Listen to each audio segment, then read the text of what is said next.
네, 지난 시간에 대사작용의 첫 단계에 대해서 말씀을 드렸고요. 그 첫 단계는 사이토플라즘에서 일어나는 글라이콜라이시스 해당 과정을 얘기를 했습니다. 그리고 일부 그 글라이콜라이시스 과정을 통해서 만들어진 파이브릭 액시드가 어디로 가요? 마이토콘드리아로 들어가서 사이트릭 액시드 사이클을 거치게 되고요. 그 과정 중에 만들어진 NADH, FADH가 다시 전자전달계로 이동을 해서 전자를 전달하게 되고, 그 전달 과정에서 수소의 농도 구배가 만들어지고, 그때 힘을 이용해서 옥시다티브 포스포릴레이션에 의한 ATP 생산을 하게 되는 일만의 과정에 대해서 조금 얘기를 하다가 이제 멈췄죠. 그래서 오늘은 그 다음 과정인 일렉트로 트랜스포트 앤 옥시다티브 포스포릴레이션, 최종적인 전자전달계에 의한 ATP 생산까지 말씀을 한번 드려볼게요. 지난 시간에 나왔던 글라이콜라이시스에 의한 파이루빅 액시드의 생산, 그리고 파이루빅 액시드가 마이토콘드리아의 안쪽으로 들어가게 돼서 매트릭스에서 이제 뭐 NADH를 환원하게 되고 코에이 엔자임과 결합해서 아세틸 코에이를 형성하게 됐죠. 그리고 아세틸 코에이가 옥살로 아세틱 액시드와 결합해서 사이트릭 액시드를 만들게 되고, 사이트릭 액시드 사이클을 돌면서 세 개의 NADH, 하나의 FADH, 그리고 하나의 GTP에 의한 ATP를 생산하게 된다라고 얘기를 했습니다. 그리고 여기서 만들어진 이 전자의 수용체들, 수소를 전자의 운반자로 쓴다고 얘기했고요. 최종적으로 전자 전달계로 이동을 하게 되고요. 이 전자 전달계로 갔을 때 전자를 이동시켜주는 효소가 존재를 한다고 했습니다. 그게 우리가 흔히 얘기하는 이 FMN이나 코엔자임 Q, 사이토크롬이라는 그런 아이들이고요. 수소는 직접 전달이 되지 않고 수소에 포함되어 있는 이 일렉트론이 전달이 되게 되어지게 되는 거죠. 그러면서 NADH의 수소 H 떨어져 나가고 FADH의 수소 H 떨어져 나가면서 얘네들은 산화가 돼서 다시 재사용이 되어지게 됩니다. 오케이. 그렇다면 일렉트론 트랜스포트 체인이 어떻게 작동을 하느냐? 뭐 다양한 효소들이 작동을 하면서 결국에는 전자를 전달해 주는 그러한 시스템이라고 보시면 됩니다. 그래서 electron transport molecule pass the electron이에요. 일렉트론을 다음 단계로 전달, 패스 시켜주는 거죠. down a chain이에요. 고리처럼 다음, 다음, 다음으로 계속해서 전달을 해주고, 그 중간 단계에서 분자들이 산화, 환원, 산화, 환원을 반복을 하게 되겠죠. 그때 관여하는 효소들이 아까 처음 장에서 보여드렸던 FMN이나 아니면은 뭐 사이토크롬, C 뭐 이렇게 얘기하는 아이들이고요. 그 개체들을 일렉트론 트랜스포터라고 얘기를 했었습니다. 이러한 과정들은 엑설고닉 리액션이라고 이제 우리가 발열 반응이죠. 발열 반응이라고 얘기하는 부분이고요. 이 과정 중에서는 ATP가 만들어지게 되는 거죠. 결국에는 ADP를 인산화시켜서 뭘 하는 거예요? ATP를 생산하게 되는 거죠. 그러니까 인산화를 포스포릴레이션이라고 얘기하고요. 전자 전달 과정 중에 FADH에서 H가 떨어져 나가는 거죠. 그러면 그 과정을 뭐라고 그래요? 전자를 잇는 과정, 산화죠. 그래서 이러한 전반적인 일렉트론 트랜스포트 체인에서 일어나는 전자 전달 과정에 의한 인산화라고 얘기를 해서 옥시다티브 산화에 의한 인산화라고 얘기를 하게 되는 겁니다. 그래서 전자 전달계에서는 옥시다티브 포스포릴레이션에 의해서 ADP가 포스페이스를 붙이면서 ATP로 에너지원으로 만들어지게 되는 그런 과정이 일어나게 되는 거죠. 뭐 이런 프로세스 과정이 100% 전체가 다 이런 과정을 통해서 ATP로 전환이 되는 것은 아니고요. 일부는 전환이 되고 전환이 되지 않는 부분도 이제 발생을 하게 되는데, 그것은 에너지의 요구에 따라서 달라지는 거지, 에너지 보존 법칙과 같이 열과 같은 형태로 이제 전환되는 거하고는 좀 다르다는 거죠. 오케이. 일렉트로 트랜스포트 체인입니다. 그래서 뭐 FMN 아까 보여줬던 효소들이죠. FMM에 의한 NADH 산화됐어요. 우리 FMN은 환원됐죠. 전자 전달자 일렉트론 트랜스포터라고 불렀어요. 트랜스포트에서 ER 전자를 전달해 주게 되고, 그러면 또다시 이 FADH가 갖고 온 수소를 가지고 코엔자임 Q가 리듀스 환원이 되고, 이 환원된 아이가 다시 사이토크롬 B를 또 환원을 시키고, 전자는 계속 전달이 돼가는 거. 전자 전달, 전자 전달, 전자 전달. 거기에 관여하는 애가 FMN, 코엔자임 Q, 사이토크롬 B 전달되면 또 사이토크롬 C1이나 C가 환원이 될 거고요. 사이토크롬 A가 또 이 FE를 뭐 환원시키겠죠. 그럼 전달을 다시 전달하면 얘는 산화되고, 그러니까 환원과 산화를, 얘는 환원됐어요. 그러면 여기 나온 또 환원됐죠. 얘는 산화되고 환원된 거예요. 산화되면서 전자를 또 다음으로 넘기고, 전자가 체인을 타고서 계속 넘어가게 되죠. 일렉트로 트랜스포트 체인이라고 부릅니다. 전자의 전달 고리죠. 최종적으로 이 전자는 누가 수용하게 돼요? 산소. 그래서 산소가 있는 과정이기 때문에 에어로빅 레스피레이션, 산소 호흡에 의한 에너지 생산이죠. 전자 전달계 고리입니다. 전자를 전달하게 되고, 그 과정 중에 산화에 의한 포스폴에서 인산화가 만들어지게 되는 거고요. 인산화는 그러면 어떠한 에너지에 의해서 만들어지느냐? 여기 이제 나오게 되죠. 뭐 케미 오스모틱 시어리라고 부르는데요. 화학 삼투의 이론이라고 불러요. 화학 삼투 이론. 결국에는 화학 물질에 의해서 만들어진 삼투압에 의해서 ATP가 만들어진다는 거고요. 그러니까 ATP가 만들어진다는 의미는 ADP의 인산화, 포스포릴레이션이 일어나는 원리는 뭐다? 케미 오스모틱 시어리라는 방식에 의해서 일어난다는 거죠.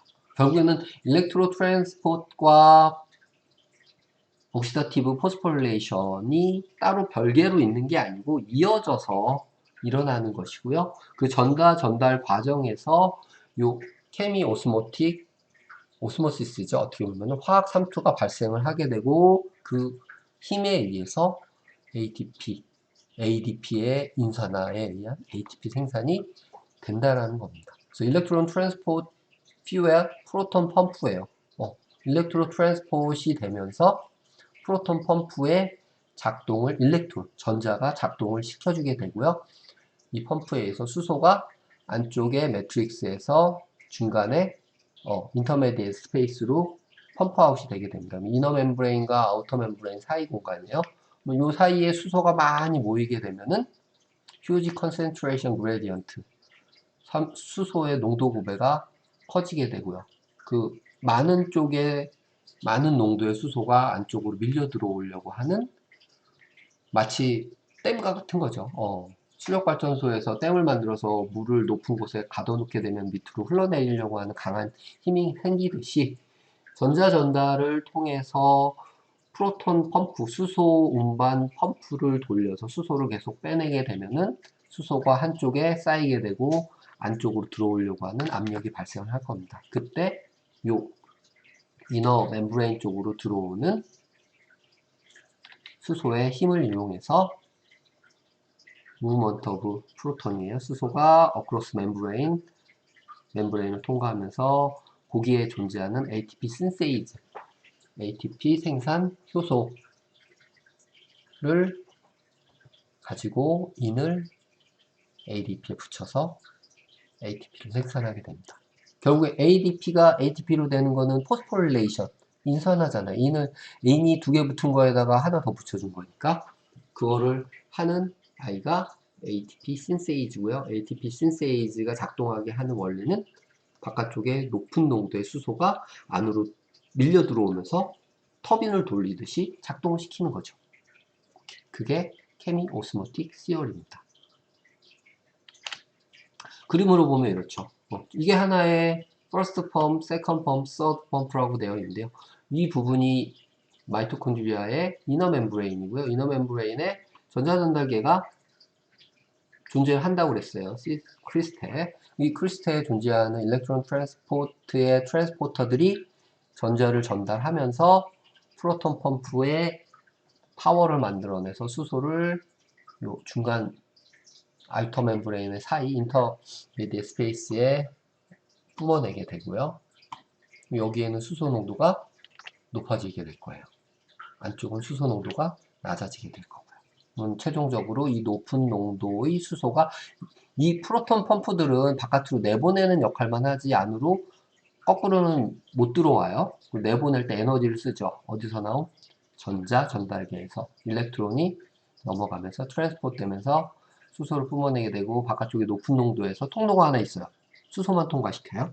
그러면 수소가 낮은 농도 쪽으로 밀려 들어오면서 ATP 신세이즈를 작동시키고 이 힘으로 ADP에 인을 붙여서 포스포릴레이션, 인산화시켜서 ATP를 생산하게 되는 것이죠.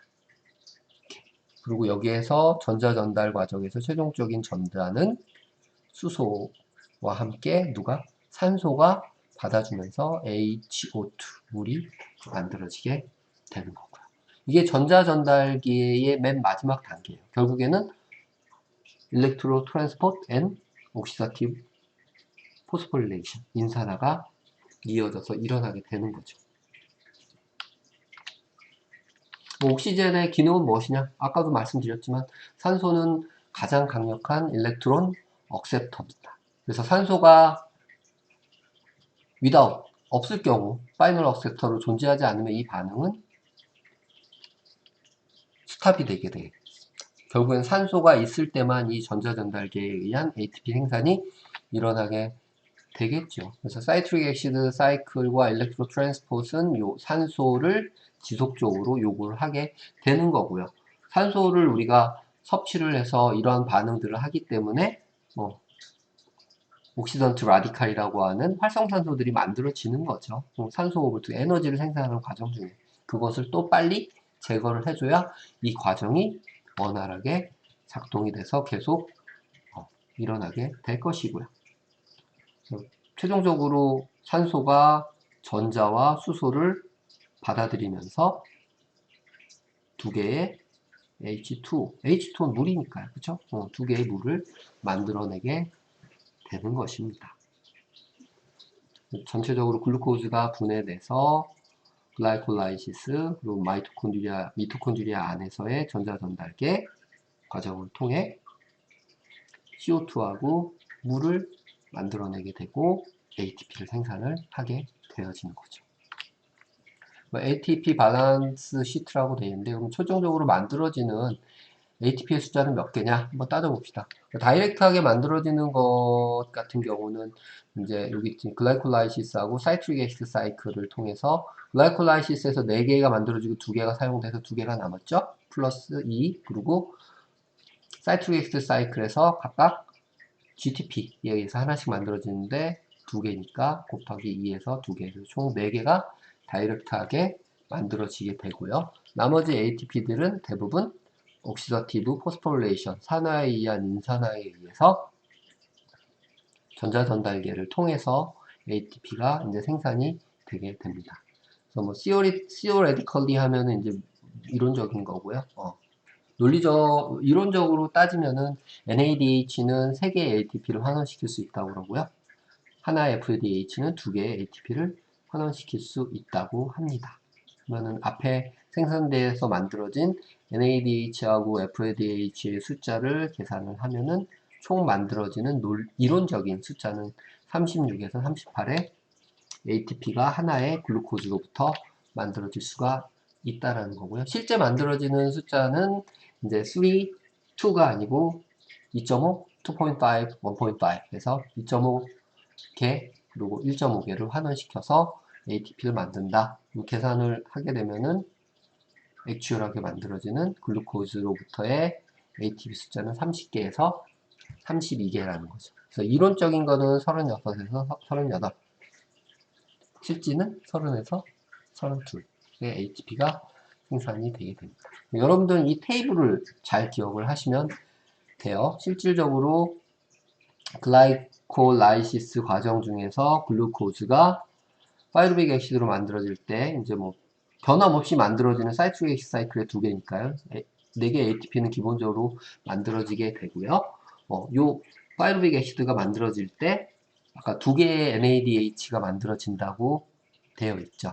그쵸? 근데 요 2개의 NADH가 바로 마이토콘드리아에서 사용될 수도 있고요. 근데 but usually goes into mitochondria as 2 FADH죠. 그래서 요 2개가 바로 사용이 되면은 곱하기 3이 되는 거고 FADH로 가면은 곱하기 2가 되는 거니까 숫자가 다르겠죠, 조금. 그쵸? 그래서 여기 있듯이 4개 if FADH면은 4개, NADH면은 뭐 6개가 되겠죠. 이런 식으로 계산이 돼서 theoretically 나오는 숫자가 결정이 될 거고요. 파이루빅 액시드가 아세틸 코에이로 되면서 FADH 하나 나오게 되죠. 그럼 여기에서 NADH 하나 나오니까 곱하기 2에서 6개, 그리고 사이트릭 액시드 사이클에서 3개 하나, 3개니까 곱하기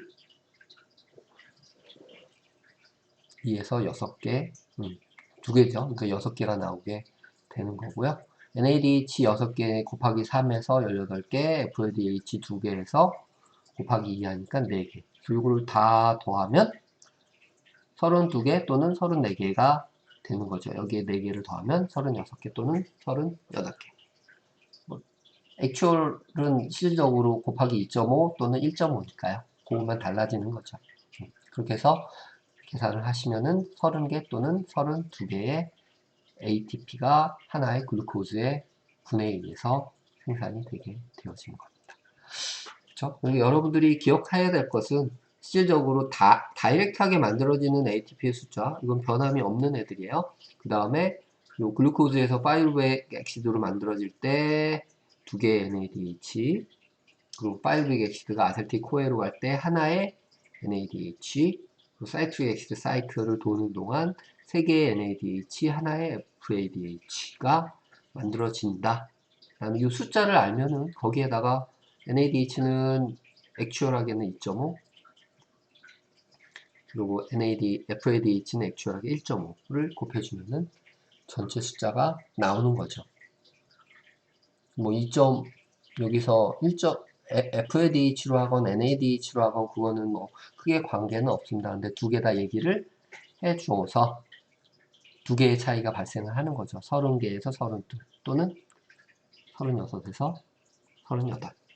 38개의 ATP가 글루코즈 한 분자로부터 만들어진다. 이게 에어로빅 레스피레이션이라고 하는 이유는 해당 과정은 에어로빅 아니라면서요, 교수님. 전체 과정을 얘기하는 거예요. 최종적인 전자전달계 과정까지를 통해서 에너지를 만들어내는 그 숫자입니다.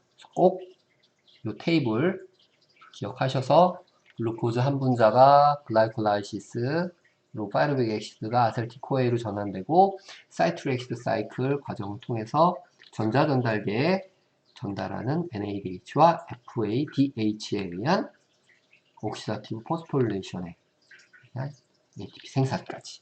그래서 전체 과정을 쭉 기억해 주시면 너무 좋을 것 같은데 어떻게 될지 모르겠어요. 오케이. 그리고 거기에 이어서 이제 인터컨버전이라고 되어 있는데 우리가 가장 어떻게 보면 관심을 많이 가져야 될 부분인데 관심을 그렇게 많이 갖지는 못하고 있어요. 글루코즈가 락틱 액시드로, 그리고 글루코즈가 글라이코젠으로, 다시 글라이코젠이 글루코즈로 될 수도 있고요. 락틱 액시드가 글루코즈로 변환이 될 수도 있습니다. 상황에 따라서 글루코즈가 다른 소스로 변형된 상태에서 에너지를 만든다. 그래서 인터 컨버전이에요. 전환이 일어나는데 안쪽에서 전환이 일어난다는 얘기입니다. 그래서 그거에 대해서는 다음 시간에 이어서 계속 말씀을 드리도록 하겠습니다. 오늘은 여기까지 하고 다음 시간에 그 뒷부분 글라이코제네시스, 글라이코지노라이시스 쭉 이어서 얘기를 하도록 하겠습니다.